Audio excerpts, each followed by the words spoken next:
একজন আমায় হরণ করেছিল, অন্যজন ঠেলে দিয়েছিল আগুনে। আমি কোন দিকে যাব? তাদের সমস্যা ছিল নিজস্ব ও পারস্পরিক। ভাতৃদ্বন্দ্ব, গুপ্ত হত্যা, কুবেরের বিষয় আশয়, জেনানা মহলের কূটনীতি আর ভাব ও মূর্তির চিন্তা, জমি ও জমি দখলের লড়াই। তার জন্য রাক্ষস, রণবীর, বজরং বা বানর, কত রকম যে সেনা। আমার সঙ্গে তাদের কোনো সংঘাত ছিল না। তবু একজন আমার চুলের মুঠি ধরে হিঁচড়ে তুলেছিল রথে, আর অন্যজন নির্দেশ দিয়েছিল অগ্নি প্রবেশের।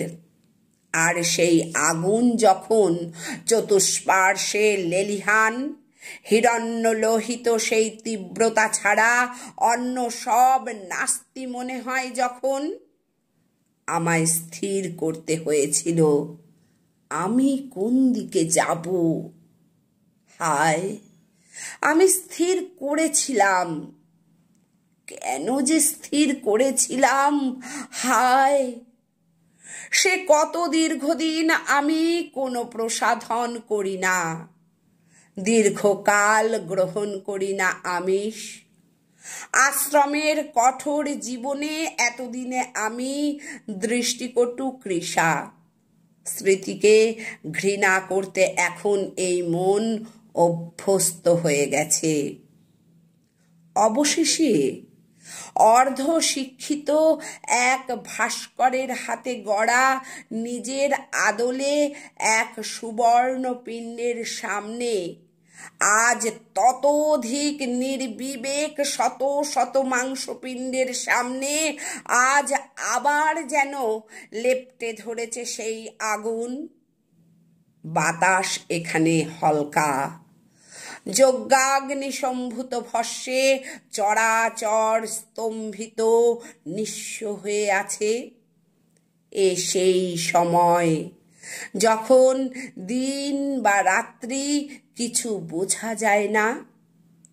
কানের পর্দা বেয়ে চুঁয়ে নামে গলিত প্রলাপ। কি এদের অভিপ্রায়? কি চায় এরা? নারীমাস, পুত্রার্থ, নাকি রাজোচিত ভাবমূর্তির উদ্ধার? কি কি চায় এরা?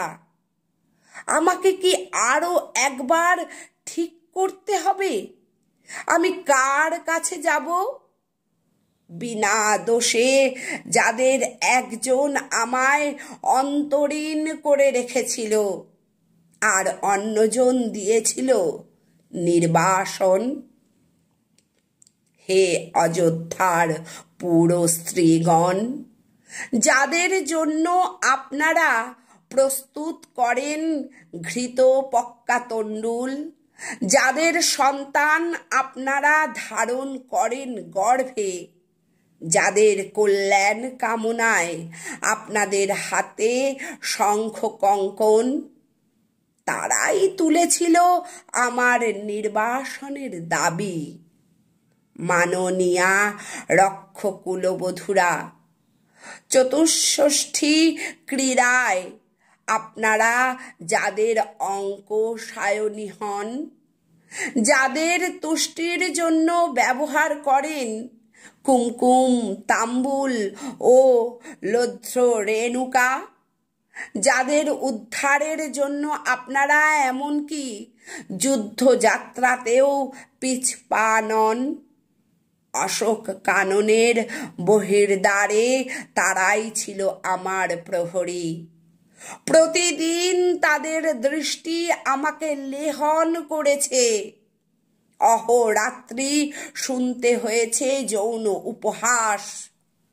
অনাগরী, অনভিজ্ঞা ও আমার বানর সুন্দরীরা, এই মুহূর্তে যাদের পথ চেয়ে তোমরা বসে আছো, যাদের জন্য প্রস্তুত করছো বেতসের সরঞ্জাম, ক্লান্তি অপনোদনের জন্য মাধবী ও মৌরেয়, পরিধানের জন্য বর্ণপুষ্পমালা, যাদের জন্য তোমরা দীর্ঘদিন প্রসিত ভর্তৃকা কিংবা এখনো অনূঢ়া, আমার অগ্নিপ্রবেশে তারা কোনো প্রতিবাদ করেনি, টু শব্দও শোনা যায়নি নির্বাসনের সময়।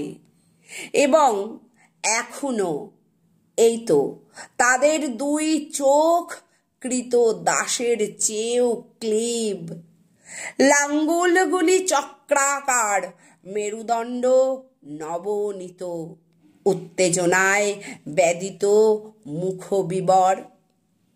এখন আপনারাই স্থির করুন, আমার কি কোনো দিকে যাওয়া খুব দরকার?